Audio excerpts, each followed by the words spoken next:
حضرت بابا بلے شاہ صاحب رحمت اللہ علیہ سادات کرام سے تعلق تھا، سید زادے تھے۔ سادات کرام کو اللہ یہ عزت دیتا ہے کہ پیدائشی طور پر بھی ان لوگوں کے پاس سند ہوتی ہے کہ ان کی عزت کرنا امت پہ ضروری ہے۔ تیری نسل پاک میں ہے بچہ بچہ نور کا، تو ہے نے نور تیرا سب گھرانہ نور کا، یہ ان کو فضیلت ہوتی ہے۔ بابا صاحب فرماتے ہیں میرے پاس فضیلت تھی، عظمت تھی، میں سید زادہ تھا اور گیلانی سید غوث اعظم کی اولاد، لیکن آپ فرماتے ہیں مجھے پتا تھا کہ اندر سے میں خالی ہوں۔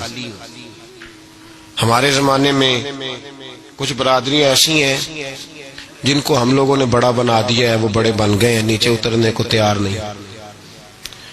اور میں اکثر کہا کرتا ہوں کہ یہ زیادتی دونوں طرف سے ہوتی ہے۔ اصل مجرم وہ نہیں جو اپنے آپ کو بڑا جانتا ہے، اصل مجرم وہ ہے جو اپنے آپ کو چھوٹا سمجھتا ہے، وہ اصل مجرم۔ تو اس زمانے میں سادات کرام کی بڑی عزت تھی، بڑا نام تھا۔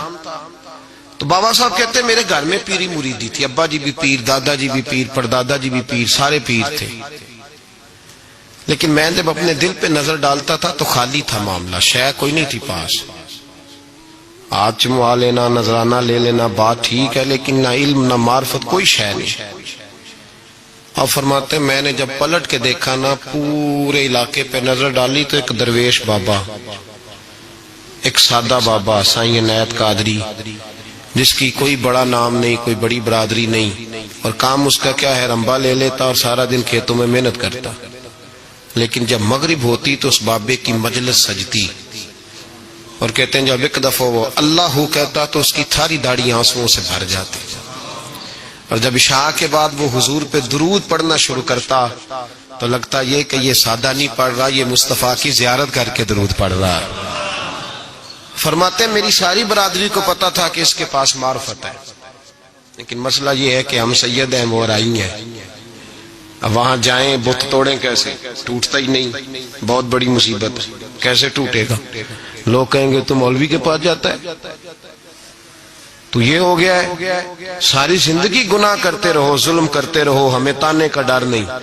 درویش کے پاس جائیں تو لگتا ہے کوئی تانا دے گا کہ کدھر چلا گیا، کدھر چلا گیا۔ جے کر یار دے نام دا ملے مینا، انہوں چولی پا لیے پنجے سٹیے نا، تو یہ کر نار دے نام دی ملے سولی، جھوٹا جھوٹ لیے پچھاٹیے نا۔ بابا صاحب کہتے ہیں میں روز اپنے آپ سے جنگ کرتا کہ جاؤں کہ نہ جاؤں۔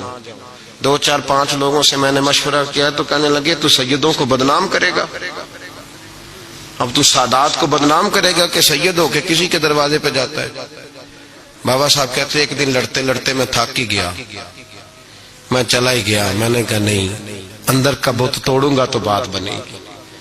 کہتے قصور کا میں رہنے والا تھا، اور مجھے سمجھانے کے لیے اچ شریف سے جہاں کہ آپ رہنے والے تھے، جو پچھلا علاقہ تھا، وہاں سے بڑے بزرگ بلائے گئے کہ بلے شاہ کو سمجھاؤ۔ کہتے ہیں وہ بابا جی جب آئے تو میں پہچان گیا برادری کے، قبیلے کے، علاقے کے بڑے۔ میں جب ان کے قریب گیا تو وہ نہیں مجھے جانتے تھے، بزرگ تھے، میں تو جانتا تھا نا، تو مجھے کہنے لگے بیٹے کون ہو؟ تو میں نے کہا حضور میری تو پہچان ہی کوئی نہیں، میری تو کوئی پہچان نہیں، آپ بتائیں آپ کون ہیں؟ تو کہنے لگے ایسی اچیرے، ساڈی ذات اچیری، کیونکہ اچ شریف وچ رہنے ہیں۔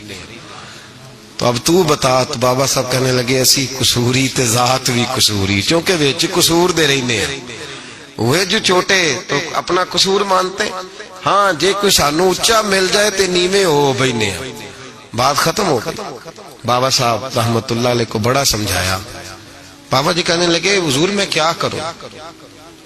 میں جب اس درویش کے پاس جاتا ہوں تو مجھے رب یاد آتا ہے، جب میں اس کے پاس جاتا ہوں تو میرے من کی میل کچیل دھو ڈالتا ہے، اور میں اس کی مجلس میں بیٹھا ہوتا ہوں تو لگتا ہے کہ مدینے والا رسول بھی مجھے مسکرا کے دیکھ رہا ہے۔ میری مجبوری ہے، میرے وہ جو اندر کے باطن کے میل ہے نا اس نے دھو ڈالے، اور کہا حضور آپ تو کہتے ہیں اس کے پاس نہ جاؤ، میرا تن تو گھر میں ہوتا ہے، میرا من اسی کے پاس رہتا ہے، میں اسی کے ساتھ رہتا ہوں، اسی کے پاس بیٹھتا ہوں، اسی کے پاس ہوتا ہوں، اور میری کشش اتنی سخت ہے کہ اب میرا گزارا نہیں، اب اسی کے ساتھ جیڑا بلے نو سید آکھے انہوں دوزخ میں نے سزائیں۔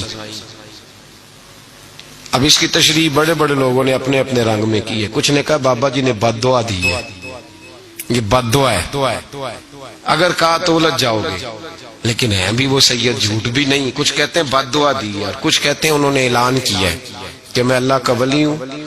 اگر کسی نے یہ لفظ کہا تو وہ یاد رکھے، وہ جڑا بلے نو سید آکھے انہوں دوزخ ملن سزائیں، تو جڑا بلے نو رائیں آکھے وہ جنت پینگا پائیں.